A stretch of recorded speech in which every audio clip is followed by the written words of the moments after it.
من أنا من أنا من أنا لولاكم كيفما حبكم كيفما أهواكم من أنا من أنا من أنا لولاكم كيفما حبكم كيفما أهواكم.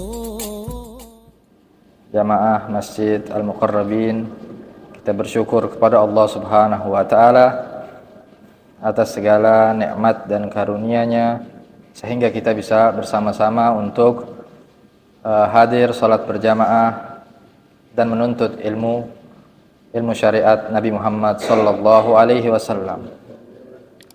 Pada kesempatan kali ini kita telah membahas kemarin bagaimana seharusnya seseorang agar bisa menambah keimanannya, diantaranya adalah dengan mengisi waktu untuk dengan ketaatan kepada Allah Subhanahu wa taala. Tidaklah kosong waktu tersebut kecuali dengan waktu-waktu yang diisi dengan yang bermanfaat, entah itu dunyawiyah ataupun ukhrawiyah.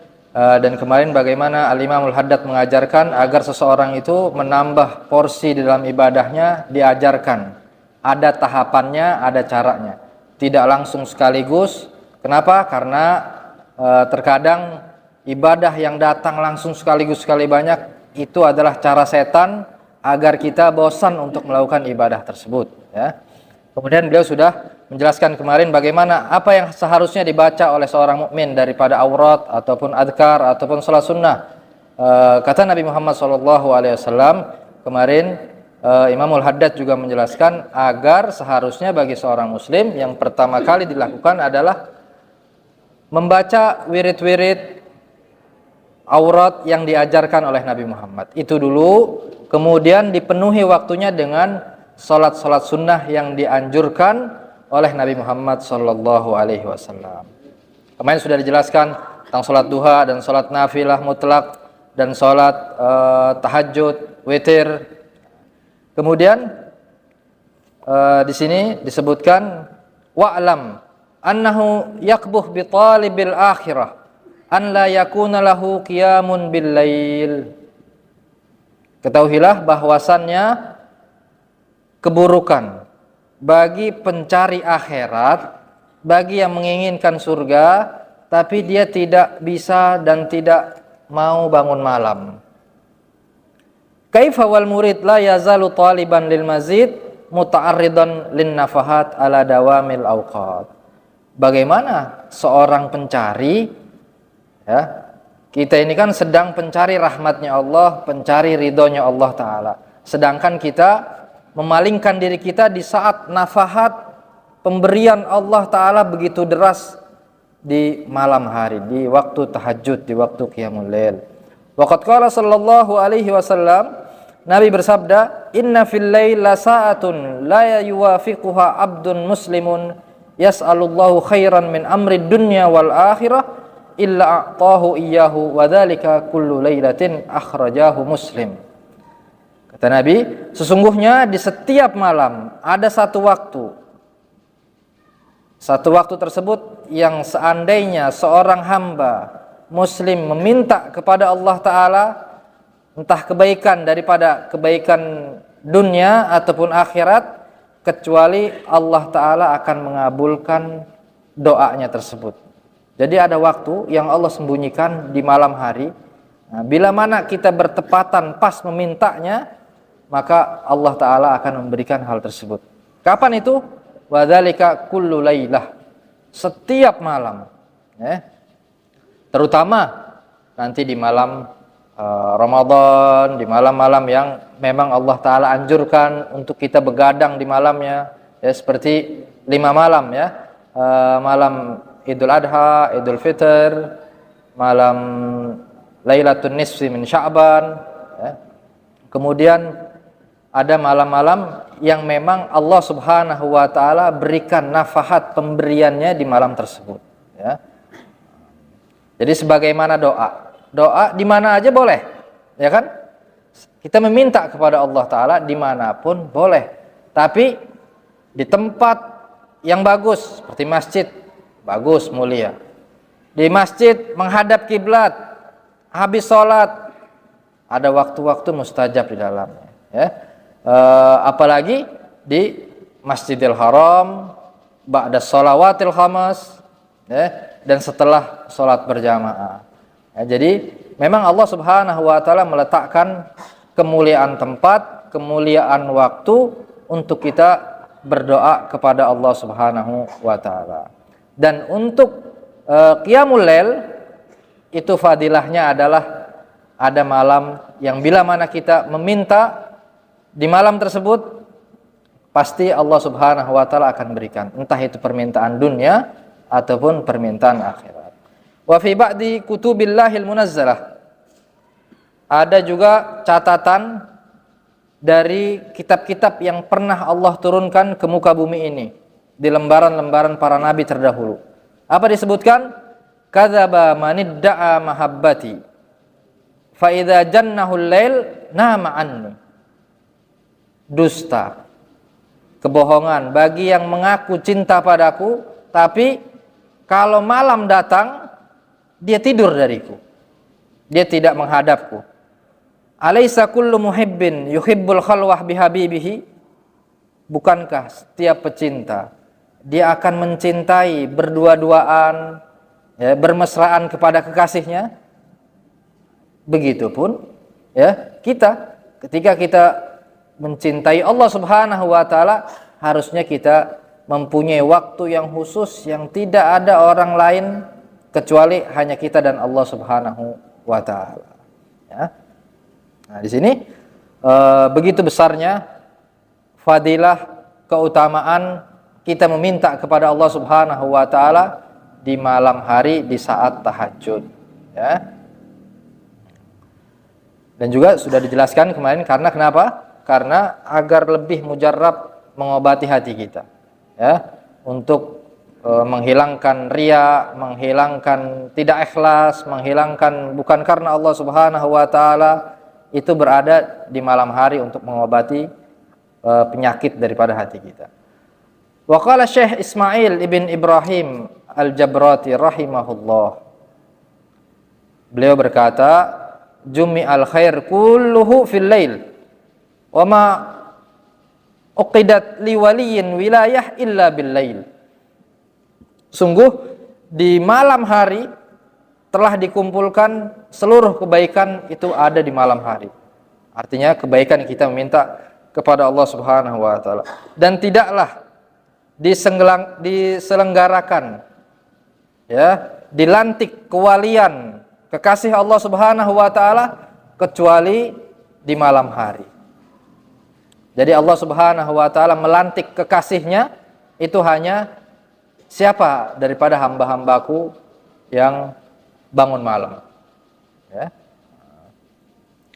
Ini kan pernah terjadi kepada seorang tabi'in yang dia niatnya mau maling, tapi masuk ke rumah orang, ternyata di rumah orang tersebut orang soleh yang sedang membaca Al-Quran. Kemudian maling tersebut, ya, dia mendengar ucapan daripada yang dibaca oleh si pemilik rumah tadi, akhirnya dia insaf. Dia takut sama Allah Ta'ala, dia tobat, dan dia pun menjadi walinya Allah Subhanahu wa Ta'ala. Padahal niatnya pertama apa? Bangun malam, niatnya mau ngambil, ya, ngambil barang orang, mau maksiat, dia udah niat bener. Tapi ini berarti dia mendapatkan doanya tadi, ya. Bertepatan di situ dia doa, dia inkisar qalbuhu, hatinya dia hancur, tobat, seketika Allah Subhanahu wa Ta'ala, Allah angkat dia juga menjadi wali Allah. Itu kalau nggak salah Ibrahim bin Adham atau Fudail bin Iyad, ya. Wa qala Sayyidil Idrus Abdullah ibn Abi Bakar, Al-Imam Abdullah ibn Abu Bakar Al-Idrus, yang pertama kali dijulukin marga daripada Al-Idrus yang ada di Hadramut, di Tarim, kuburannya ada di Tarim. Beliau mengatakan, man arada as-safa'ir rabbani fa alaihi bil inkisar fi jawfil lail. Barang siapa yang menginginkan kesucian hati, menginginkan hatinya itu jernih, menginginkan hatinya mendapatkan pensucian dari Allah Subhanahu wa taala, maka hendaknya dia merasakan keluh kesah, merasakan kehancuran hatinya di tengah malam. Ngadunya sama Allah Subhanahu wa taala, bukan di media sosial, bukan di status ataupun yang lain-lain, tapi ngadunya hanya sama Allah Subhanahu wa taala, ya. Karena disitulah saat yang tepat untuk merubah diri kita. Karena kita bangun malam itu butuh perjuangan yang Masya Allah. Maka Allah akan menghargai bangun malamnya kita tadi. Dengan apa? Tadi kita minta, Allah akan kasih, ya. Sebagaimana dilanjutkan di hadis selanjutnya, wa qala Rasulullah sallallahu alaihi wasallam, yanzilullah kulla lailatin ila sama'id dunya hina yabqa thulutsal lailil akhir. Sungguhnya Allah Subhanahu wa taala turun setiap malam ke langit dunia ketika sepertiga malam terakhir, ya, di waktu-waktu sahur. Arti turun di sini adalah bukan seperti turunnya makhluk, ya. Atau ini disebut di dalam ilmu ulumul Quran adalah ilmu mutasyabihat. Ada ayat muhkam, ada ayat mutasyabihat di Al-Quran ataupun di hadis. Apa ayat muhkam? Apa ayat mutasyabihat? Muhkam itu ayat yang jelas, yang berkaitan hukum, ya, yang berkaitan tentang hukum, tentang syariat, yang akal kita bisa memahaminya secara langsung. Tapi kalau seandainya mutasyabihat, itu ayat yang bila mana kita menakwilkannya atau memahaminya, akal kita tidak langsung bisa menerimanya. Seperti apa contohnya? Ayat-ayat sifat. Apa ayat-ayat sifat itu? Ayat yang menerangkan tentang sifat-sifat Allah secara zahir itu seperti dengan manusia. Seperti yadullah fauqa aidihim, tangan Allah di atas tangan mereka. Nggak boleh kita mengartikan tangan itu seperti tangannya makhluk. Itu disebut ayat apa? Ayat mutasyabihat. Siapa yang membagi mutasyabihat dan muhkam ini? Ayat muhkam dan mutasyabihat, siapa yang membagi? Allah Ta'ala. Allah Ta'ala yang mengatakan langsung, huwallazi anzala alaikal kitaba minhu ayatun muhkamatun hunna ummul kitabi wa ukharu mutasyabihat. Allah yang baginya. Di Quran ini pokok dasar daripada Al-Quran ayat muhkam, ayat yang akal kita langsung memahaminya secara jelas, ya. Kebanyakan itu ayat-ayat tentang hukum dan syariat-syariat. Adapun ayat mutasyabihat, ayat-ayat yang seperti Alif Lam Mim, Kaf Ha Ya Ain Shad, Yasin, itu ayat yang murni hakikatnya hanya Allah Subhanahu wa taala yang mengetahuinya. Sama juga seperti hadis-hadis. Ini kan hadis yanzilullah, Allah turun. Jangan kita rasionalkan, kita samakan dengan Allah turun seperti manusia yang sedang turun. Tidak, ya, itu nggak boleh. Kenapa? Kenapa ini nggak boleh? Karena nanti akan mengakibatkan Allah Ta'ala berjisim. Allah Ta'ala mempunyai bentuk. Dan Ahlus Sunnah wal Jamaah menafikan sifat-sifat tersebut. Allah Ta'ala mukhalafatun lil hawadis. Allah Ta'ala berbeda dengan makhluk, ya. Makanya bila mana ada hadis atau ayat yang secara zahir ini menyerupakan Allah Ta'ala dengan manusia, akal kita langsung palingkan. Allah Ta'ala tidak seperti itu. Makanya nanti para ulama apabila ada ayat-ayat mutasyabihat, ada dua versi, ya. Ada ahlul hadis mereka mentafwid maknanya kepada Allah. Murni hanya Allah Subhanahu wa taala yang tahu maknanya. Contoh, yanzilullah. Orang ahlul hadis salaf 300 tahun ke bawah, Hijriah ke bawah, 300 Hijriah ke bawah, mereka mengartikannya kalau makna yanzil di sini ya sudah turun, tapi turun yang tidak sama seperti makhluk yang pada hakikatnya hanya Allah Ta'ala yang mengetahuinya.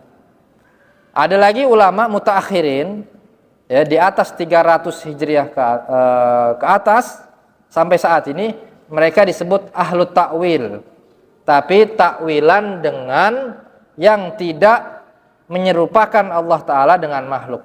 Diartikan seperti apa? Yanzilullah. Oh, ini turun, maksudnya adalah sedang turun rahmatnya Allah, nafahatnya Allah, pemberiannya Allah Subhanahu wa Ta'ala.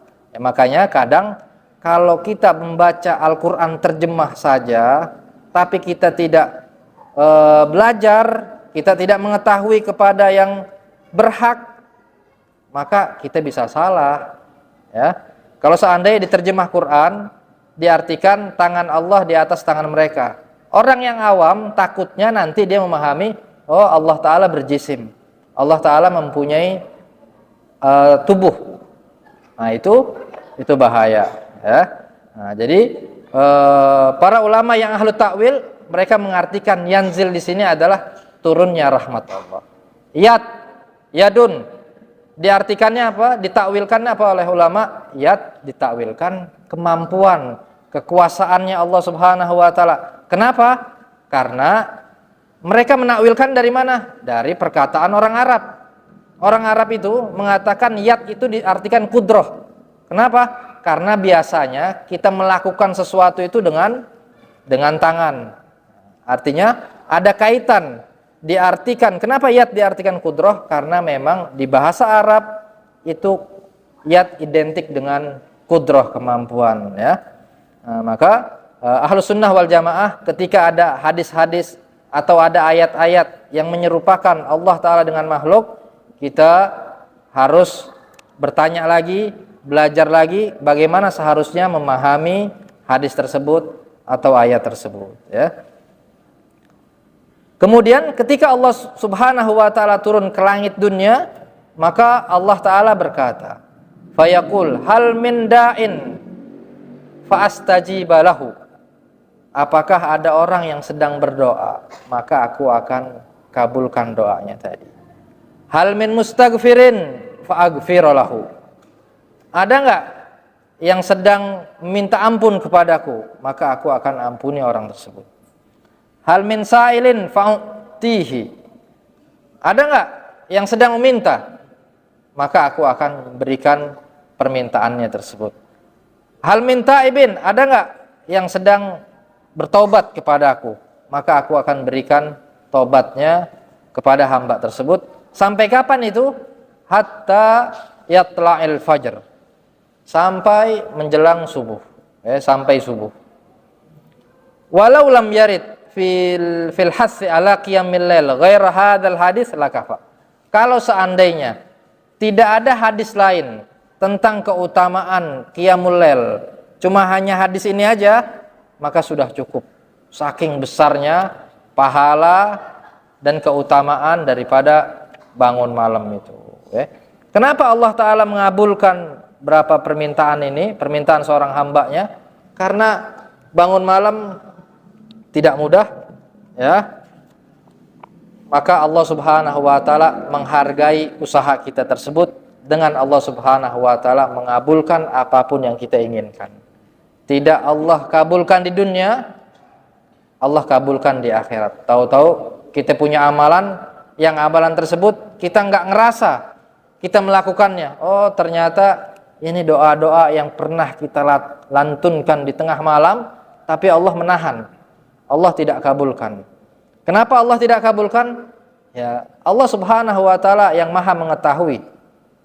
Mungkin kalau seandainya Allah kabulkan permintaan kita pada saat itu, kita menjadi hamba yang tidak taat sama Allah Subhanahu wa Ta'ala, ya. Intinya kita tidak berhak mengatur Allah Subhanahu wa Ta'ala. Kita hidup di dunia, kita hanya menjalankan apa yang diperintahkan oleh Allah Subhanahu wa Ta'ala. Allah itu nggak boleh ditanya. Kita tidak boleh, kenapa Allah melakukan seperti ini kepadaku?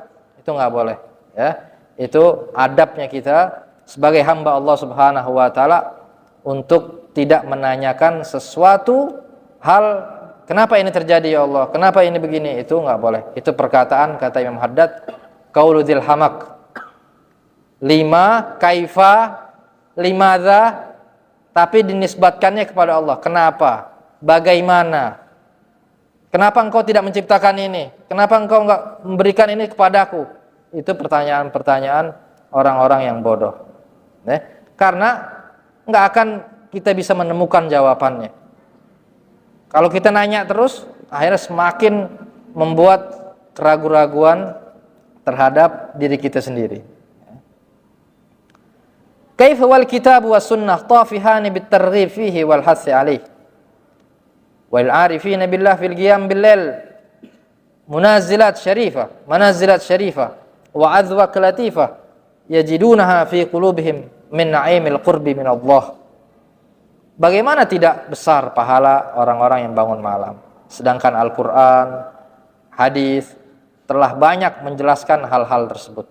Dan arifin, orang-orang yang mengenal Allah Subhanahu wa taala, para aulia, mereka berhasil mendapatkan kedudukan yang tinggi di sisi Allah karena keberkahan mereka bangun malam. Dan mereka betul-betul merasakan kelembutan daripada nikmat yang Allah Subhanahu wa taala berikan di hati mereka ketika mereka menjalankan qiyamul lail tersebut. Dan mereka mendapatkan lazzatul unus bihi wa tibul munajat wal muhadatsah ma Allah.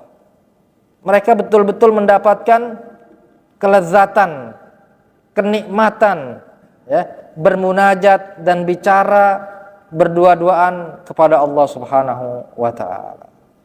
Hatta qala ba'dhum, sampai-sampai para arifin mereka mengatakan, in kana ahlul jannah fi misli ma nahnu fihi innahum la fi 'aisyin thayyib. Kalau seandainya penghuni surga seperti yang sedang kita alami saat ini, mereka pasti mendapatkan kebahagiaan yang nikmat. Padahal ini ahlu surga. Ya, jadi ahli surga pun mereka masih kepengen merasakan bagaimana indahnya qiyamul lail waktu di dunia. Jadi kata Ibnul Qayyim juga menjelaskan, ketika seseorang yang sudah meninggal, ya, apakah seseorang yang meninggal engkau akan mengharapkan surga, sedangkan di dunia itu ada surga? Apa surganya waktu di dunia itu? Tadi lazzatul unus, ketika seseorang yang bermunajat kepada Allah Subhanahu wa taala di sepertiga malam terakhir. Ya.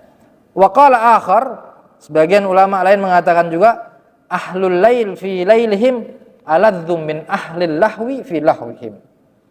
Orang yang ahli tahajud, ahli bangun malam, mereka mendapati rasa yang lebih nikmat daripada orang yang sedang lalai dengan kelalaian mereka.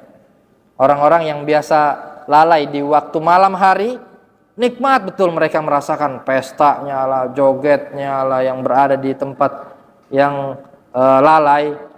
Itu kata orang arifin, sungguh kenikmatan bermunajat kepada Allah lebih nikmat daripada mereka, seandainya mereka mengetahui dan merasakannya tadi, ya. Tapi nggak mudah begitu saja, ya. Tapi ada prosesnya. Nah, di saat waktu prosesnya itulah yang menjadikan baru kita mendapati buah manisnya tadi. Baru kita diuji, oh kita lulus nih, kita orang yang ikhlas berarti. Kemudian dikatakan juga waqala akhar mundu arba'ina sanatan ma ghammani syai'un illa tulu'ul fajr wa hadzal na'im la yakun illa ba'da tajarru'il mirarat wa tahammul masyaqqat fil qiyam, ya.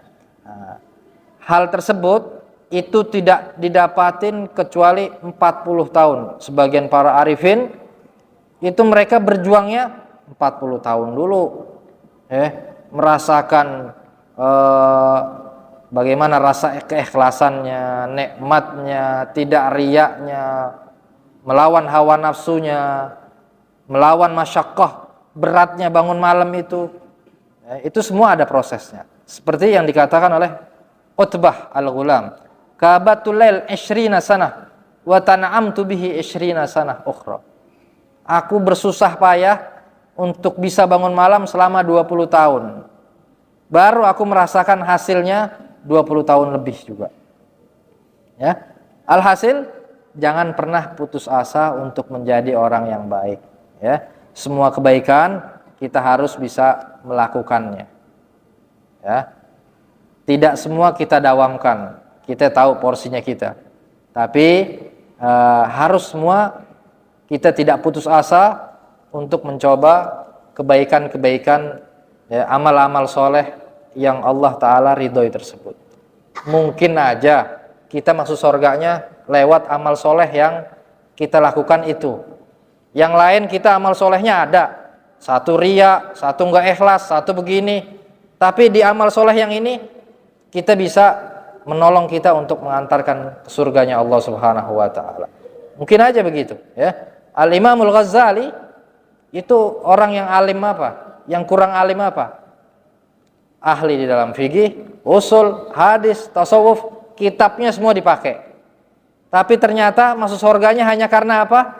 Hanya karena berbuat baik kepada seekor lalat yang sedang kelaparan, yang waktu beliau lagi ngarang kitab dibiarkan itu lalat tadi.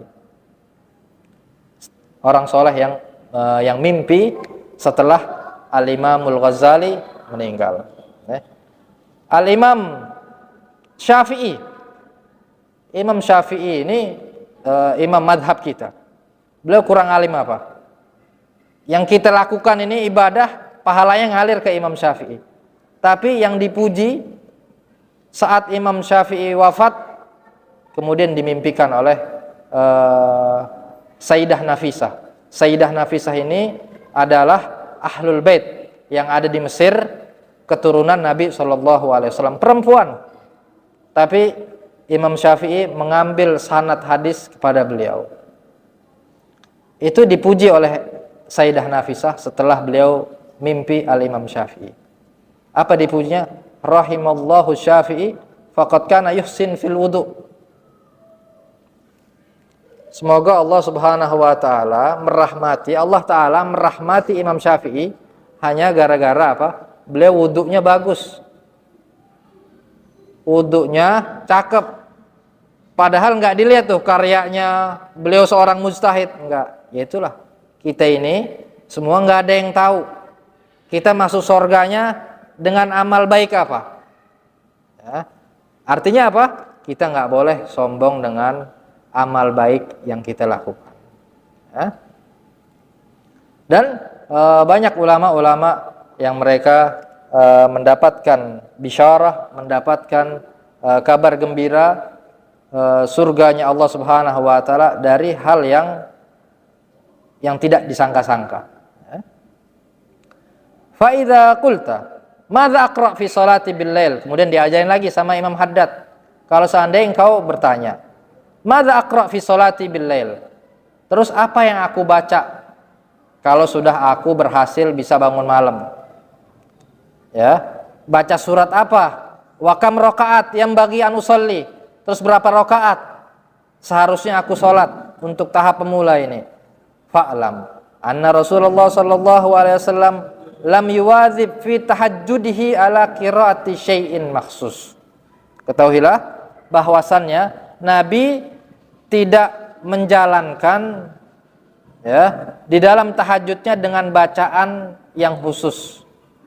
Tapi wa minal hasan an tattabi al-Qur'an fataqra'ahu syai'an fa syai'an fi qiyamika.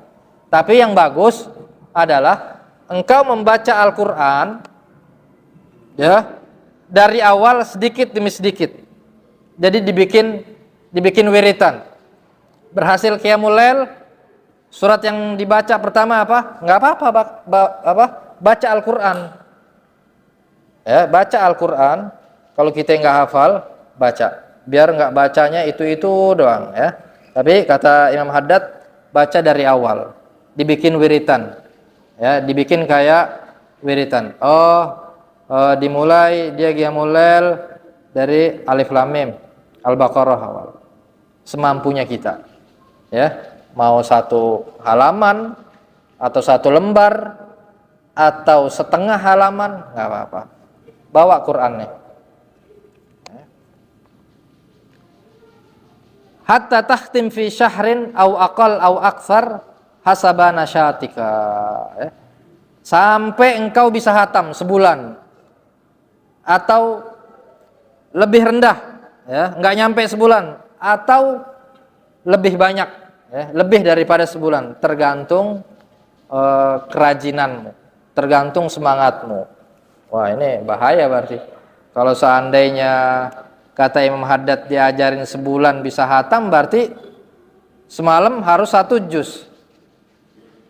Ya. Gimana yang paling afdal adadur rakaatnya? Diajarin ntar nih. Wa amma adadur rakaat fa aksar ma ruwiya min qiyami Rasulillah sallallahu alaihi wasallam 13 rakaah.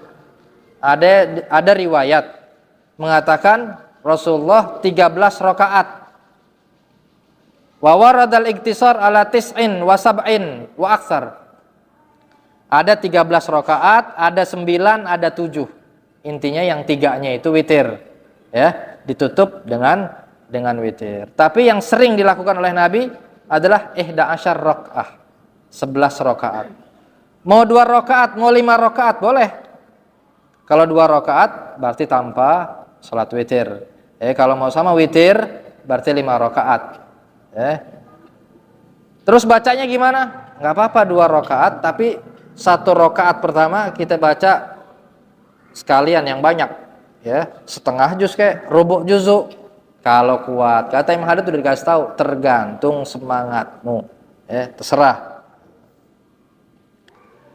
Wa yatalakhas min majmu'il ahadits annahu yanbaghi laka wa yustahabbu idza qumta minan naum an tamsahan naum an wajhika biyadika. Kemudian kesimpulannya daripada hadis-hadis yang disampaikan oleh beliau, hendaknya ketika engkau bangun malam, bangun tidur, apa yang harusnya kita lakukan? Kita ngusap muka, antam sahaminan naum an wajhika biyadika, dan membaca doa tidur. Alhamdulillahilladzi ahyana ba'dama amatana wa ilaihin nusyur. Apa artinya? Segala puji bagi Allah Ta'ala yang telah menghidupkan kita setelah kita dimatikan oleh Allah Ta'ala, dan hanya kepada Allah lah kita nanti akan dibangkitkan di hari kiamat, padang mahsyar. Karena doa tidur itu apa? Bismika Allahumma ahya wa bismika amut. Tidur ini saudaranya mati. Ya, orang tidur dia nggak kerasa dia apain aja. Dia nggak kerasa dia sedang meninggalkan kewajiban. Kalau seandainya dia punya kewajiban, punya janji, nggak kerasa dia tidur. Ya, punya utang dia juga lupa utangnya, lagi tidur. Ya. Ternyata pas bangun ingat lagi. Nah, intinya apa? Orang bangun tidur, tiba-tiba dikasih hidup lagi, ruh lagi, kita diajarin untuk bersyukur kepada Allah Ta'ala. Oh, kita masih bisa nambah amal baik lagi buat persiapan di akhirat. Ya. Bisa-bisa niat nyari duit lagi, bisa niat bermaksiat lagi, tergantung kriteria imannya, kapasitas iman kita. Ya, orang beda-beda kan. Dia niat bangun tidur, siap nyari duit lagi, siap maksiat lagi, siap bantu orang lagi, siap ibadah lagi, dan macam-macam. Semua kembali kepada niat kita. Ya. Kemudian wataqra, dan membaca inna fi khalqis samawati wal ardi wa ikhtilafil laili wan nahari la ayatil liulil albab.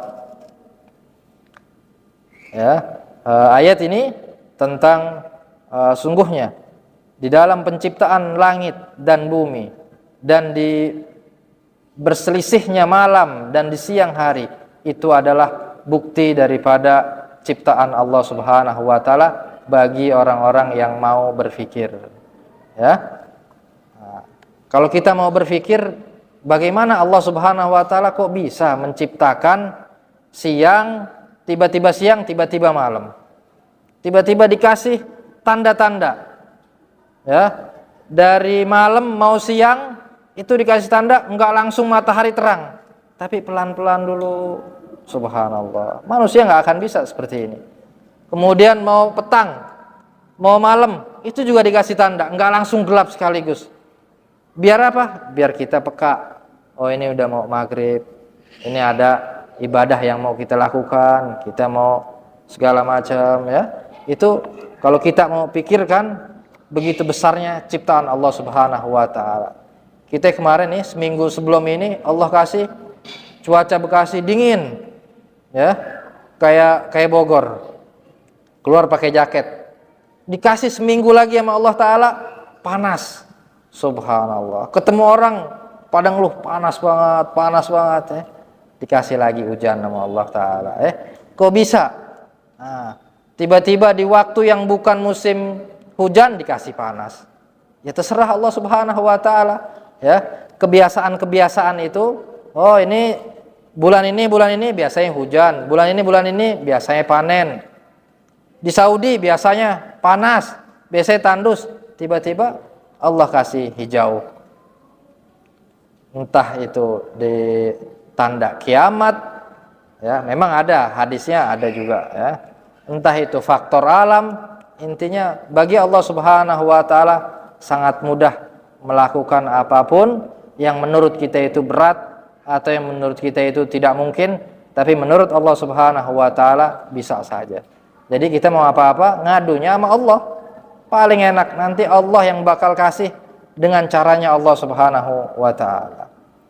Kemudian apalagi yang kita baca, yang kita lakukan ketika bangun tidur, tsumma tastaq. Pakai siwak, ya, pakai siwak itu. Ana beli siwak, Ustaz, tapi hilang mulu. Iya, siwak itu beli yang banyak. Ya, Habib Salim Asy-Syatiri itu di bajunya selalu ada siwak. Di tempat kitabnya, di samping tempat tidurnya. Jangan kapok, beli siwak sekali pakai hilang, habis itu nggak beli-beli lagi. Ya, namanya juga mau ibadah itu pasti setan nggak ridho. Kita dihalangin terus biar nggak dapat pahala. Ya. Pakai siwak ya, dengan cara huruf 8 miring. Ya, dimulai dari yang kanan. Wa tatawaddo wudu'an kamilan. Habis itu wudu dengan sempurna, artinya dengan sunnah-sunnahnya.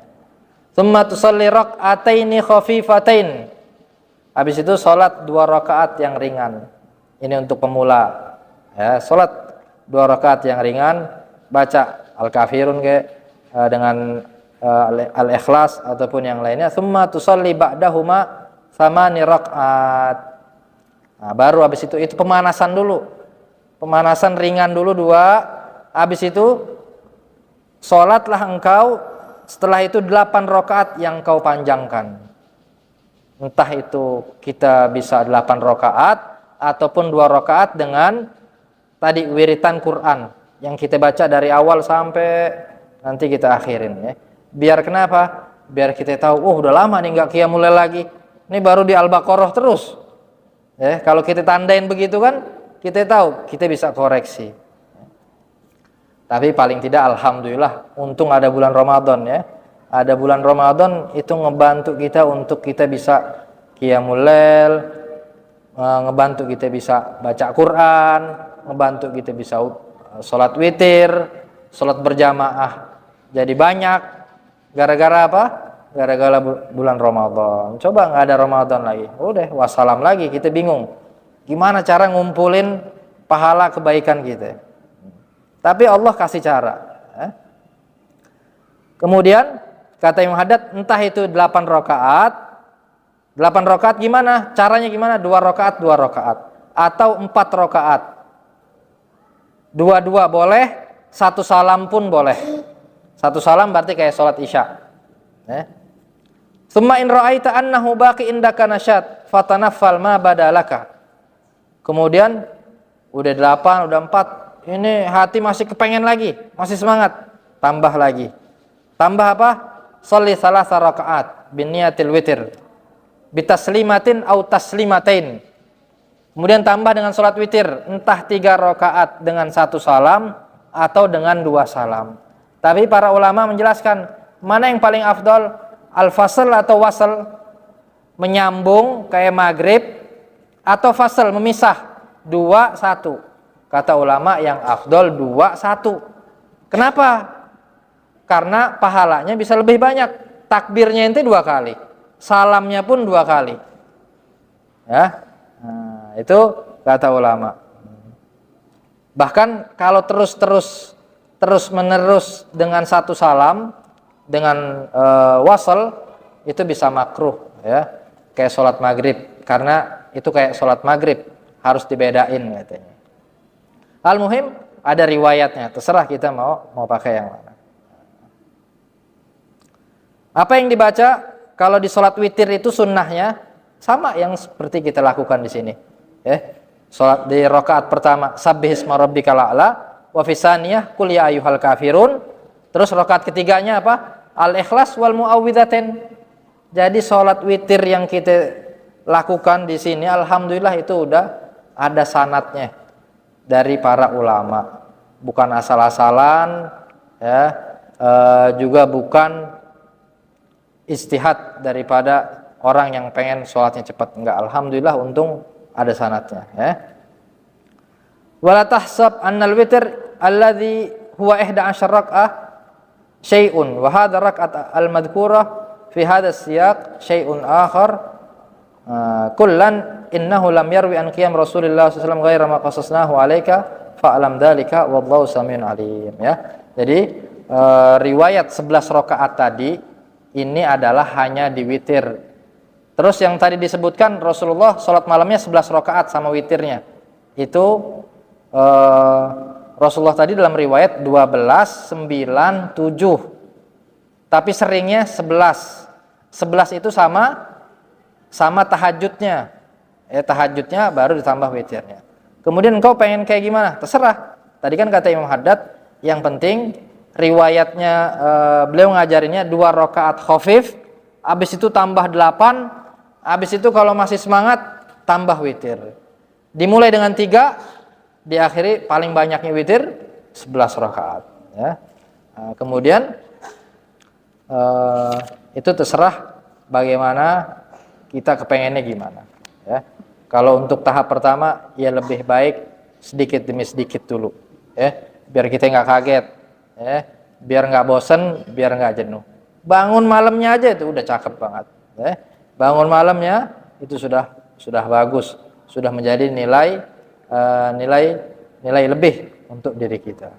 Semoga kita bisa mengamalkan daripada yang diajarkan oleh Al-Imamul Haddad hingga kita bisa menjadi hamba-hamba yang diridai Allah Subhanahu wa taala dan Nabi Muhammad sallallahu alaihi wasallam. Rabbi fanfa'na bi barakatihim wahdinal husna bi hurmatihim wa amitna fi tariqatihim wa mu'afatin minal fitani. Rabbana atina fid dunya hasanah wa fil akhirati hasanatan wa qina adzabannar. Wa sallallahu ala sayyidina Muhammadin wa ala alihi wa sahbihi wasallam walhamdulillahi rabbil alamin.